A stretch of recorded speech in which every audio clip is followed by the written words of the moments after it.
Hi, it's Jeff Altman, the Big Game Hunter, and welcome to the Tuesday episode of Career Coach Office Hours. It is December 14th, 2021, as I record this, and we're connected with LinkedIn, Facebook Live, and YouTube today, so I can take questions from wherever you are. On YouTube, it's my channel there at JobSearchTV.com. On Facebook, it's the page Jeff Altman, the Big Game Hunter. And on LinkedIn, it's on my profile page. So if you have a question for me, you can put it in the chat. I'll try and address it today. I've got a lot of questions ahead. Maybe it's because things are busy as we're approaching the holidays. Whatever it is, I hope you're having a lovely time. It's not too cold where you are. Where I am today, it's probably in the low 40s, and I look forward to being of service to you. I'll also mention that I've got a couple of different ways you can find out a lot of information about job search, hiring, managing more effectively, leadership, and how to deal with different workplace issues. You can find out a lot of that at my website, which is thebiggamehunter.us. If you go to the blog and go exploring, there's just a ton of information there. It's one of the largest job search blogs in the world today. It's created by a private individual. It's more than 7,000 posts related to job hunting. In addition, like I said, there's information about hiring, managing leadership, and dealing with workplace issues. Subscribe to my YouTube channel at JobSearchTV.com and subscribe to No BS Job Search Advice Radio if you prefer podcasts. No BS Job Search Advice Radio is the #1 podcast and Apple Podcast for job search. More than 2,200 episodes. We'll hit episode 2,300 in January of next year. No show is even close to that one. There's some great shows out there, but no show has created as much content as I have. So let me go to questions. And again, if you've got one for me, put it into chat. I'd be very happy to answer your questions. Is it normal that you don't get any feedback or rejection to your online application? If yes, why? Why is that? Pretty simple reason. Number one is it takes a lot of time, and number two, many of you argue. From a recruiter perspective, and I did recruiting for more than 40 years and filled a lot of positions during that time, it's a time waster. You're not paying for the feedback.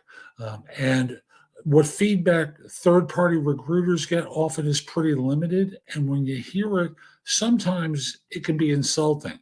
Their resume sucks. Whatever it is, it's not pleasant stuff. So you put recruiters in the position of lying to you. Not good.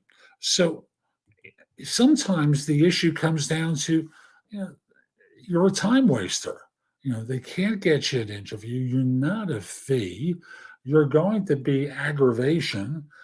And if they tell you the truth, it hurts their client because their clients sometimes reveal things that should not be revealed to you. And I know that's a hard message to hear, but fundamentally, those are the reasons. You're a time waster. You're not paying them at all to find out this information.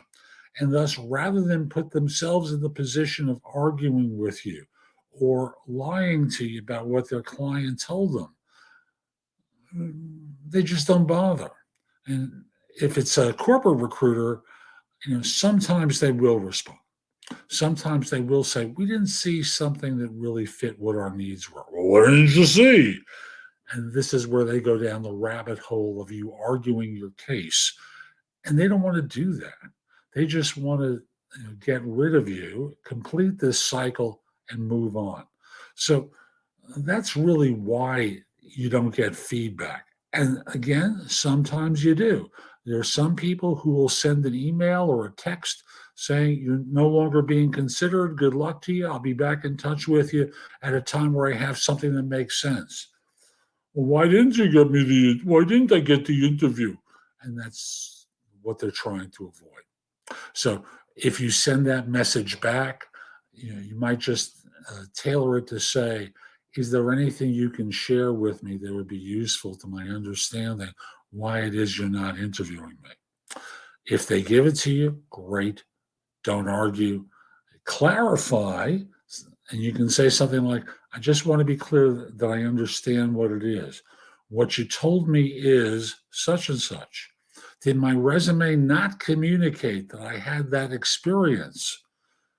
And then you can start the dialogue there. Question number 2. How can leaders be made to understand that empathy is the best leadership skill required in the new work environment?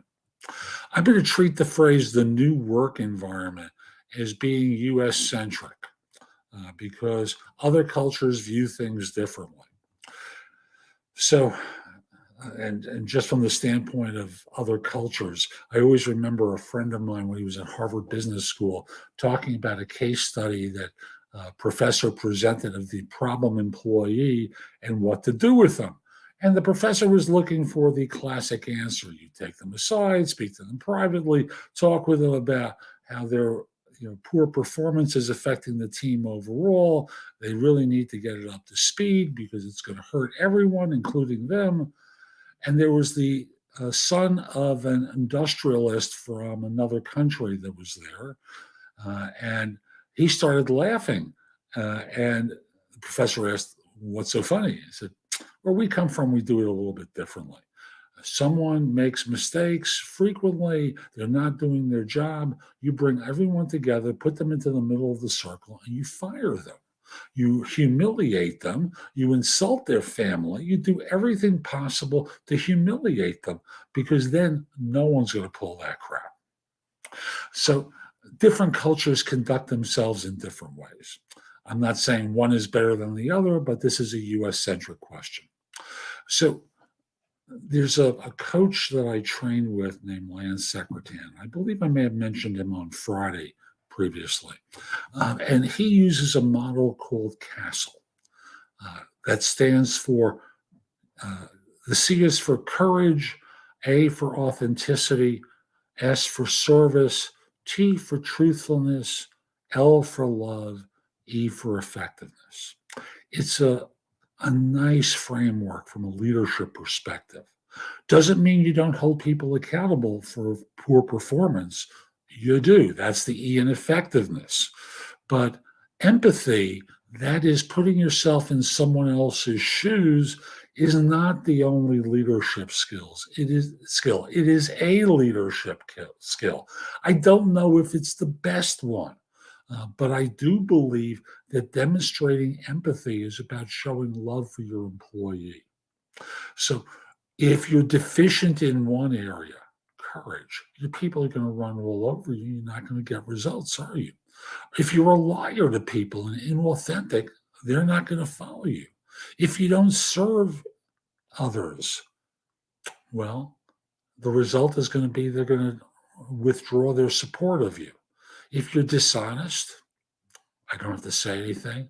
If you demonstrate that you don't care for anyone, if you're ineffective, you've got a problem. All these together are problematic for you as an employee, or as a manager, or as a leader.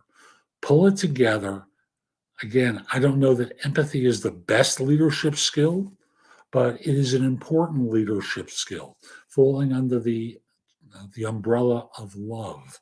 You love your people enough to care about them and their success, so that in this way, what you're able to do is to demonstrate that they matter. And for the user who's online, the C in CASTLE is for courage. You have to confront difficult conversations. It's important to you. So courage, authenticity, service, truthfulness, love, effectiveness. That's what the acronym CASTLE is for. And I'll just remind everyone, if you have questions for me, put them into chat. In the future, if you want to pose questions as these folks did, You can email them to me in advance at thebiggamehunter@gmail.com. In the subject line, put the phrase office hours so that in this way, uh, I know what it's about, can aggregate the questions and have them ready for the show.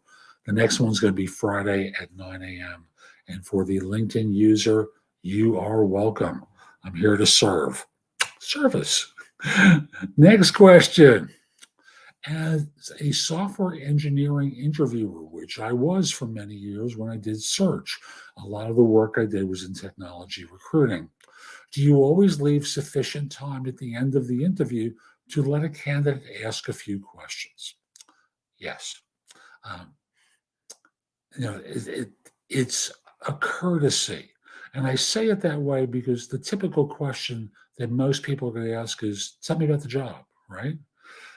Tell me about the position. How do you see my background fitting? Things along those lines. It's a common courtesy that someone gives them a minute or two to ask questions. Now, I don't think asking about the job should be done at the end of the interview. I think it actually should be done at the beginning of the interview. And I say that because as someone who did search for as many years as I did, I learned a long time ago that job descriptions are 80% accurate. And thus, when you're in a situation where you're interviewing, you're probably aiming at the wrong target. So you want to know the current thinking about the position at the beginning of the interview so you can talk about what you've done that matters to them and not just talk about what you've done. And by the time you get to the end of the interview, you've addressed a lot of their concerns about your background. And then from there, what you're able to do is ask more meaningful questions. Let's say you hire me and I come on board. What would your expectations of me be for the first 30, 60, 90 days? Let's say I come on board, it's a year from now, and you are very happy with the decision you made to hire me. What will I have accomplished during that year that would make you think that way? Could you give me an idea of next steps? And then from there, they'll give you one of three answers. Answer number one is, yeah, we're interviewing 25 more people. We'll be in touch with you sometime around when hell freezes over. They're not real interested, obviously. Then from there is, we'll be in touch with you early part of next week. And the third one is, you'll probably hear from us early part of next week. You'll hear from my admin. They'll be trying to get you on the calendar to talk to 4 or 5 people. Try and make yourself, the more specific they are, the more interest they're demonstrating to you, right? Then from there, since they said early part of next week, you can follow it up by saying, if I haven't heard from you by Wednesday, Thursday, okay, if I follow up with you, sure, or wait. Wait tells you something too, right? And then the final question becomes, is there anything that you've heard or not heard that gives you reason to question as to whether I'm qualified for this role? And what you're able to do is to get any question marks that they have so you can address them during the interview. Because remember, interviewers are rarely trained as to how to interview. And sometimes their questions lead you in one direction, but they wanted you to go in a different one. So the long and the short of it is, those are better questions to ask than tell me about the job.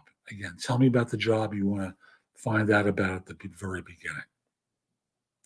In today's hiring environment, are employers likely to do more or less candidate screening than in the past, and why? They will do as much as they can to determine whether you're qualified. So the need to evaluate for qualifications hasn't changed. They have to figure that part out to determine whether or not they should consider hiring you. And thus, that's point number one from their standpoint. So they're not going to change anything to figure out whether you're qualified. Where they may change things is taking time to sell you on the opportunity if they are interested. If they're not interested, they'll probably spare their breath because what's the point? Now, the point can be, and I'm going to tell a story from years ago when I still did recruiting. And there was this consulting firm that worked with every search firm in the New York area. They did no recruiting on their own. They wanted to work with search firms. Why? Because they were a inexpensive way of getting publicity out for their new startup consulting firm. And thus, with every recruiter trying to fill positions with them, there were a lot of people who would get on the phone and go, I've got a great opportunity with a terrific firm. And they'd really sell the heck out of them. And it was a sales force that helped promote their company. When hiring managers are hiring now, the smart ones are selling their opportunity so that this way, number one, you're closable if they want to make an offer. And number two, if you don't get an offer, you'll say to your friends, I saw this great firm. This manager had a terrific, oh, I didn't get it. I was close, but I didn't get it. And thus, they become a sales force for you and create publicity. So don't hesitate. Don't think that they're going to streamline the determination of whether you're qualified just because there's a market out there with limited talent. If you're a bad hire, you're very expensive because you can't do the job and it comes back and haunts them. So don't expect that part to change. What part is changing is that firms are doing more selling of the opportunity in order to ensure that when they want to hire someone, they can get them to join. Before I go on to the next question, I'll just remind you if you have a question for me, you can put it into chat. And I'll respond to it today because I do have some time. Also, if you have a question before the next show that pops into your mind, you can email it to me at thebiggamehunter@gmail.com. And in the subject line, put the phrase office hours. This way I know what it's about and I can address it Friday at 9:15. Okay. Next question is, let's see now. Here it is. Why do I keep getting ghosted by recruiters after they contact me via email or LinkedIn? I respond respectfully and politely to their requests. Well, this is back to the notion I discussed earlier that responding when there's a rejection is a waste of time. So, whether it's corporate or third party recruiters, they have figured out you're not qualified for the job. And you've had a phone interview with them. You may have had a video interview. They may have sent a screening document to you that addresses a couple of questions. For whatever the reason is, you're not qualified. And they're not taking the time to get back to you because it's a time suck. But you contacted me about this job. Didn't you look at my profile? And the answer is on LinkedIn, you don't have to. They have a search tool called LinkedIn Recruiter that lets them search for keywords in your profile, which have obviously appeared there, and thus contact you through an email in order to determine whether you are qualified. They're finding out you aren't, and they're hoping that it will just die, that you will forget about it. You will understand that it's not going any further because it's not a fit for you. So that's why you're not hearing back from them. What is the best last question to ask in an interview? I mentioned that earlier, but let me deal with it again. Is there anything that you've heard or not heard that gives you reason to hesitate as to whether I'm qualified to do the job? So many interviewers were never trained to interview. So they go through questions robotically. And not all of them are clear. I remember there was a time before I taught people to ask this question where people would lose out on opportunities I knew they were qualified for.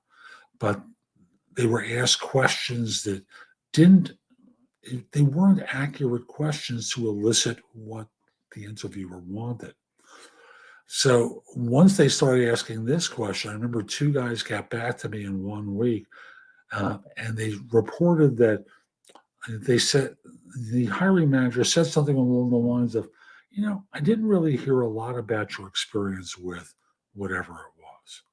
At which point they were trained to say, "Oh, when you asked that question about such and such, you wanted me to talk about this, but I spoke about that. Would you like to know about my background with this?" Because they actually had a lot of experience, but the question led them down a different direction. So understand that asking that question to me is the best question you could ask at the end of an interview.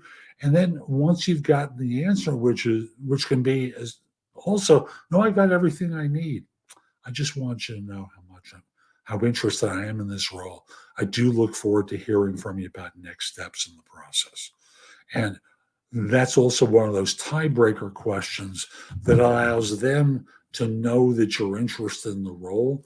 Because one of the things that's horrible from a hiring manager perspective is they get the offer, they extend it, HR knows, their peers know, the staff knows, and then they can't get you. And it's an embarrassment.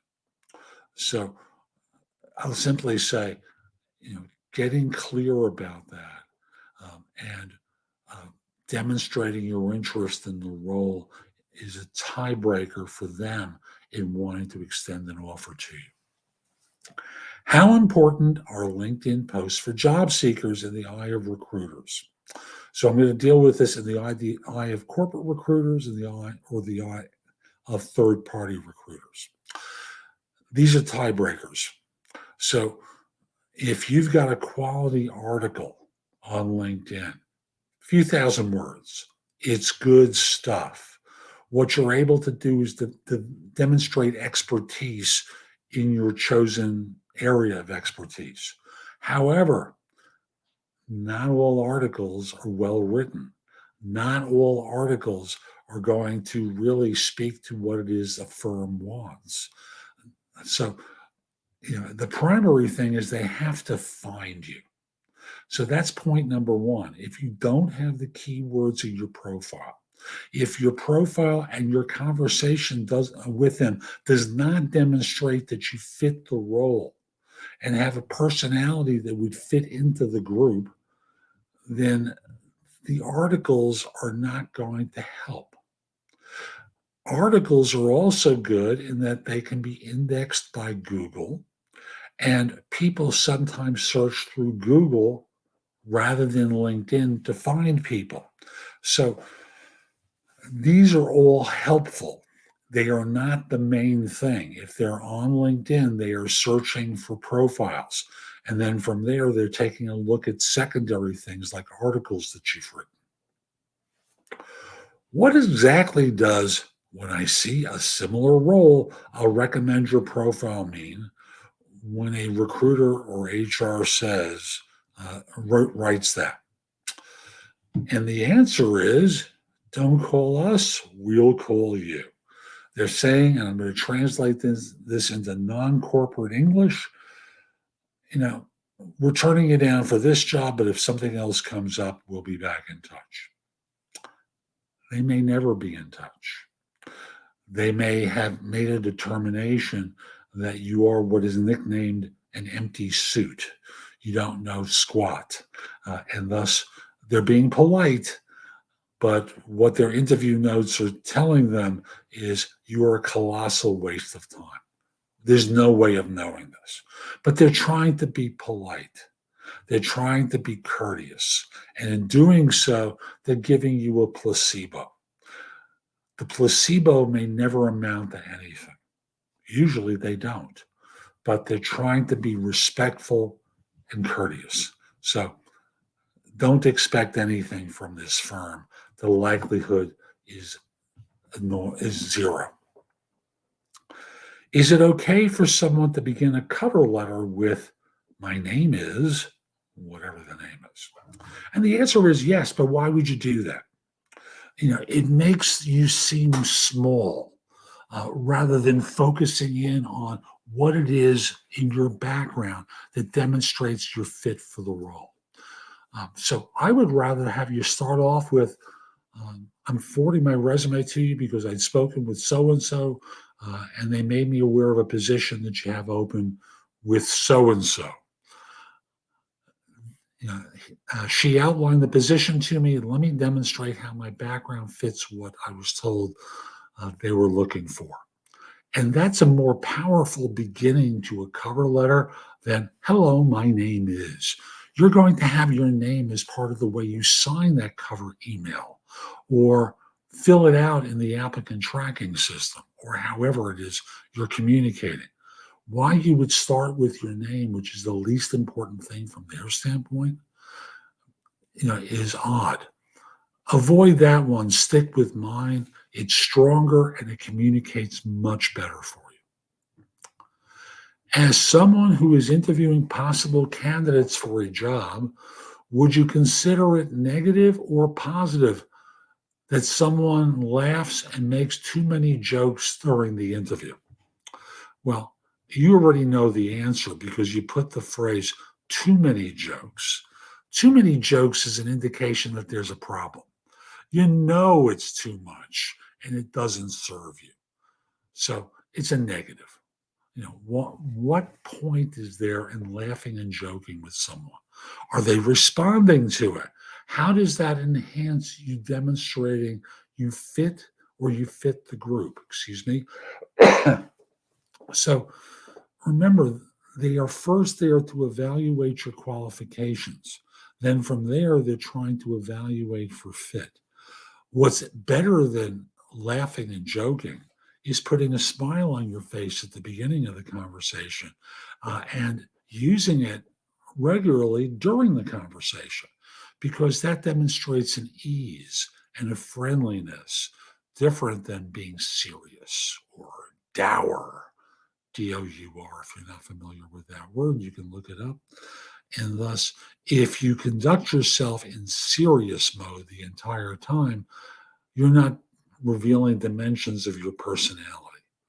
They want to see the smile. They want to see the twinkle in your eyes that demonstrates self-confidence.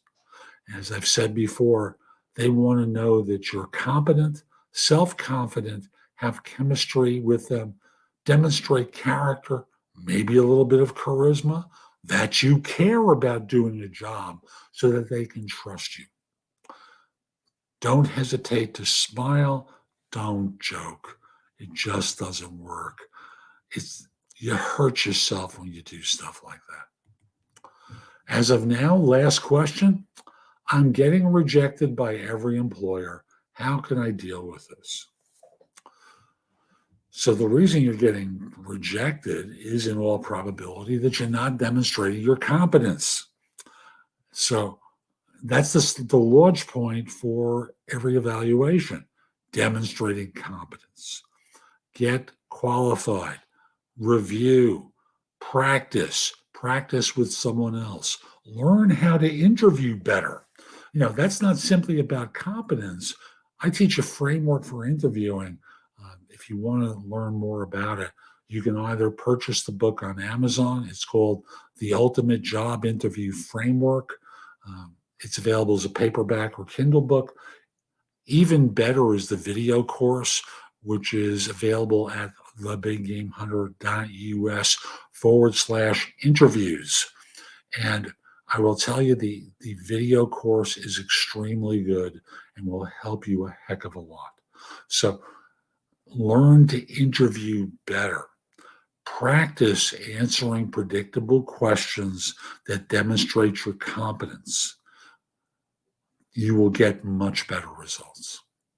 Any other questions for today? I'm not seeing any. So this is Jeff Altman, the Big Game Hunter. I hope you enjoyed today's show. If you did and you're watching on YouTube or LinkedIn or Facebook, click the like button, share it, do something that lets people know it was worthwhile. Again, subscribe to my channel on YouTube at JobSearchTV.com.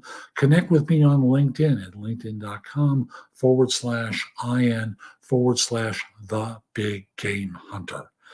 I accept connection requests from people worldwide, but if you try looking like a salesperson who's going to sell me something, I'm not going to accept the connection request because I get too many of those. Also want to mention that my website, thebiggamehunter.us, has a ton in the blog. Plus, you can schedule time for a free discovery call or schedule time for coaching. I'd love to help you. And connect with me on LinkedIn at linkedin.com/IN/the big game hunter. I hope you have a terrific day. And most importantly, be great. Take care.